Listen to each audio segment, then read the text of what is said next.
Most of us, every day, are involved in some sort of battle.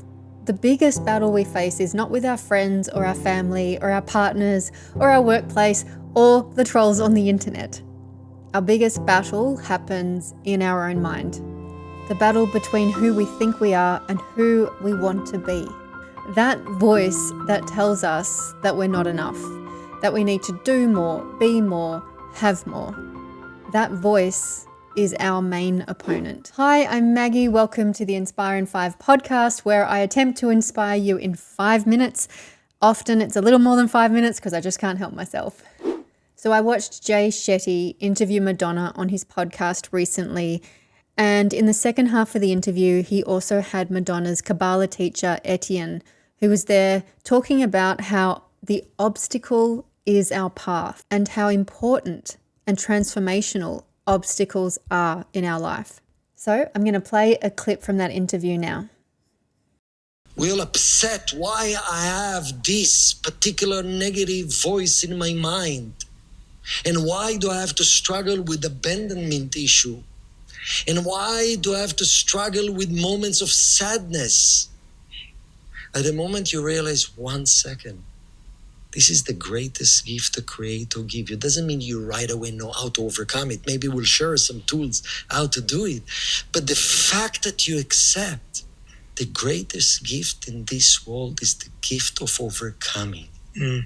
Imagine you spoke about soccer a little bit before. Imagine you bring your kid to play soccer and you bring them in front of a goal and with the ball and say, now score.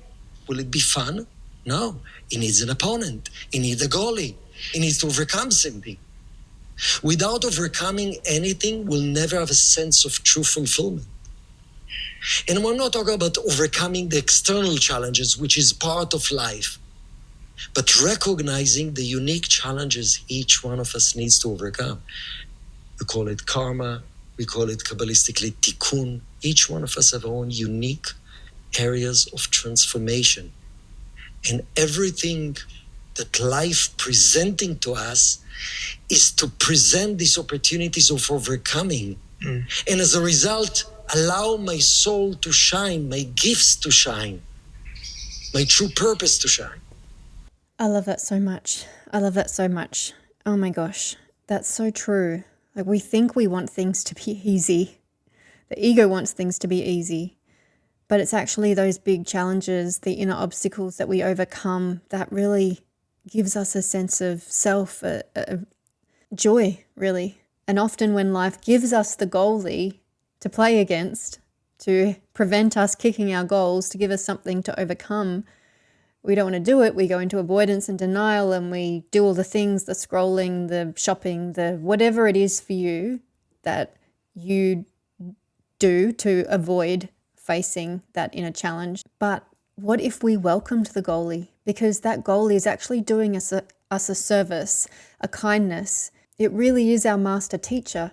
And without the goalie, there's no joy, there's no overcoming, there's no transformation. I also love how he talked about that we all have very specific things that we need to overcome. And he mentioned Madonna's abandonment earlier. And we all have themes that we come into this life to heal. And if you take some time to reflect, you'll probably notice what your theme is.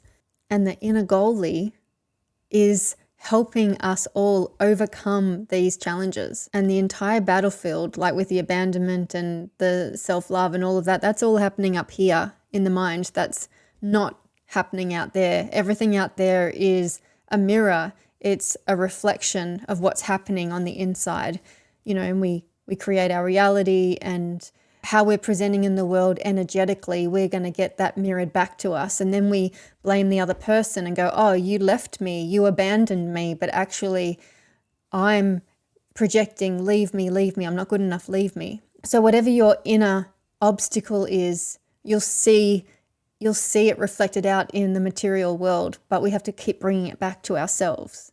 Where am I not loving myself? Where am I abandoning myself? I've been on a bit of a Mark Manson binge the last week. his book, The Subtle Art of Not Giving an F, and then another book he wrote about everything is effed, and a book about hope. And he talks about people in wealthier countries being more likely to be depressed or have suicidal thoughts. Because once your survival needs are met, your opponent is no longer external, it is you. And then it can become a really bad neighborhood up here. And I imagine most of you watching this right now will have your basic needs met, like food, shelter, and safety. But comfort doesn't mean peace, and it doesn't mean freedom.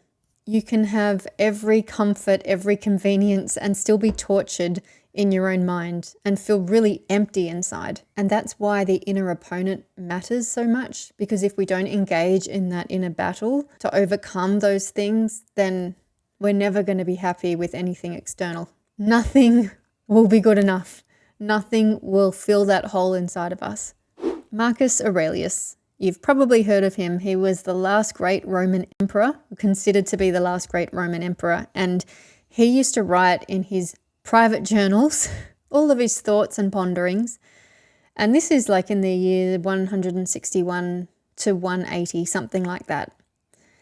And somehow, hundreds and hundreds of years later, his journals, his private journals, were published and for all of us to read, which is kind of wild. And something really interesting that he writes is, the impediment to action advances action. What stands in the way becomes the way. I love that. We often hear, it's the journey, not the destination. But a teacher of mine says, the journey is the destination. And I think that's what Marcus is saying here. Marcus, like we're mates. The obstacle isn't blocking your way. It is the way. It is the way to transformation. And honestly, there is no greater feeling than overcoming yourself. Like for me, when I gave up alcohol 15 years ago, that was not working for me. Alcohol was not working for me. And to overcome that when I didn't think it was possible, that was a huge victory. And being on the self-love path, the personal growth path, every time I choose love instead of fear, learning to regulate my nervous system, all of these things are victories. And it makes me think about the parable with the two wolves, the Native American parable, where the grandfather says to the grandson, you've got two wolves inside of you. One of them is basically love and one's fear. So there's one that's, loving, kindness, compassion, and the other one's anger, jealousy, envy. And the kid says, which one's going to win the battle? And the grandfather says, the one you feed. That's so true. And it's also, if you think about it from a science perspective, the more we reinforce something, a particular habitual way of thinking, the stronger that neural pathway is. And we just slide into that ease, that well-worn groove, that well-worn neural pathway, and that wins. And so whichever one we choose to think over and over is going to be the habitual way of thinking. And it's the same thing as what they're saying with that parable. So the greatest victories of our lives will be fought here in our mind. And I get it, it's hard. It is hard, but that's what we're here for. What's the alternative? Is to go unconscious, to avoid and deny, to go into hedonism and have no meaning and no purpose. That's not life. That's not a good life, in my opinion. So I want to encourage you, if life is hard, if your neighborhood up here is not a good one, I want to encourage you to keep going and keep seeking, keep asking, keep choosing inspiring information and content to consume. Think about what you're consuming and, think about the people you're hanging around with, and think about, what environment you're in, and is it serving you? What changes can you make to help you, to aid you, to overcome that inner obstacle, the inner goalie? We're choosing our future every day. We're consciously or unconsciously choosing it. You can write a new story for yourself. You can create a new narrative. I just want to let you know that you can do it. You matter and you're worth it. You really are. So keep going. If you enjoyed this episode, I'm confident that you'll enjoy this one as well.